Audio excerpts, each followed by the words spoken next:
मेरी blood pressure की दवाई खत्म हो गई है और मुझे खांसी भी बहुत हो गई है।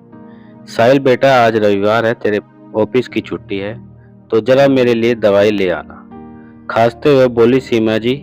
साहिल गुस्से से बोला, हफ्ते में एक दिन तो ऑफिस से छुट्टी मिलती है माँ, और उसमें भी आप और पापा अपनी फरियादों की लिस्ट शुरू कर देते थे। मगर आपको मुझसे कोई ना कोई शिकायत लगी रहती है। एक दिन तो मुझे चैन से घर में आराम करने दो। साहिल के पिता मनोहर जी और सीमा जी साहिल के ये कड़वे शब्द सुनकर आंसुओं के दो घूंट पीकर रह गए।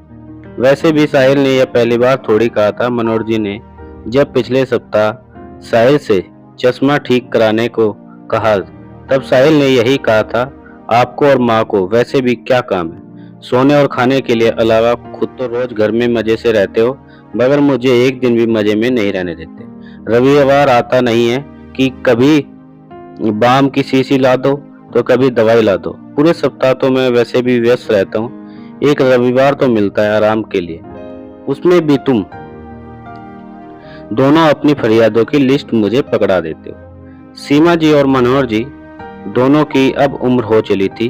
उम्र अधिक होने के कारण वे दोनों ज्यादातर बिस्तर से उठ नहीं पाते थे। दोनों वृद्ध दंपति बीमारियों से ग्रसित थे, जिस वजह से दोनों पूरी तरह बेटे बहू पर आश्रित थे।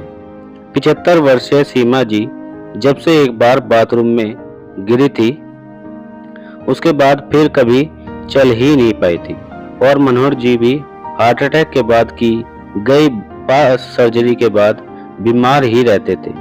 बेटा बहू का ही आसरा था इस उम्र में, मगर वे लोग भी वृद्ध दंपति पर ध्यान नहीं देते थे और कुछ भी कहो तो कहते थे, इनकी शिकायतें और फरियादें कभी खत्म नहीं होती।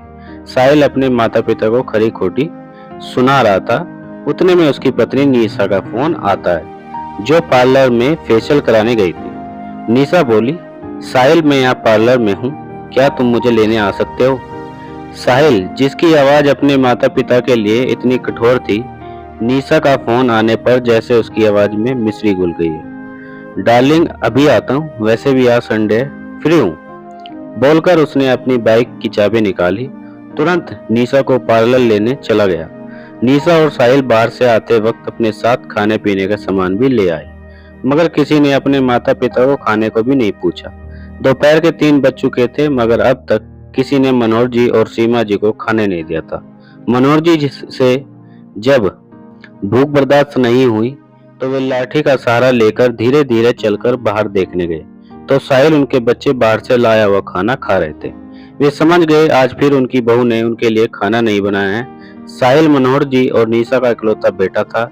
जिस साहिल को पढ़ाने लिखाने उसके माता पिता अपना खून पसीना कर दिया, वही बड़ा बेटा बड़ा होकर यह किसी ने तक ना। मनोहर जी ने अपने कमरे में आए तो देखा बेचारी सीमा जी जोर जोर से खांस रही है। सीमा जी के पास बड़ी बोतल का पानी भी खत्म था। बहू तो कभी सास ससुर के कमरे में ही नहीं आती थी। कभी कभार दोनों पूरे दिन भूखे रह जाते, कभी कभार बहू खाना दे जाती तो खा लेते, वरना भूखे ही सो जाते थे। सीमा जी की खांसी की आवाज सुनकर बाहर बैठी निशा जोर से चिल्लाई, बूढ़े पूरे दिन खांसती रहती है, चैन से खाना भी नहीं खाने देती। साहिल बोला, उन दोनों को काम ही क्या है, तुम क्यों गुस्सा करके अपना मूड खराब कर रही हो? मनोहर जी सीमा जी से फिर आंसू के 2 घूंट पीकर रह गए। मनोहर जी लाठी का सहारा लेकर रसोई में गए और सीमा के लिए पानी ले आए। साहिल यह देखकर मनोहर जी के कमरे में आकर गुस्से में बोला, पापा हम क्या खा रहे हैं, यही देखने आए थे ना आप लोगों के लिए निशा खिचड़ी बना देगी जो थोड़ी देर बाद आपको मिल जाएगी। यूं किसी का खाना झांकने आना अच्छी बात नहीं है।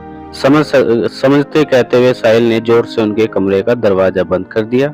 मनोहर जी तो बेचारे पानी लेने आए थे। साहिल ने जो भी कहा उस बात का मनोहर जी के दिल पर ऐसा असर पड़ा कि उन्हें हृदयघात हो गया और वह उसी पल भगवान को प्यारे हो गए। सीमा जी ने मनोहर जी को बहुत जगाने की कोशिश की, मगर मनोहर जी की आंखें सीमा जी को देखते हुए रह गई।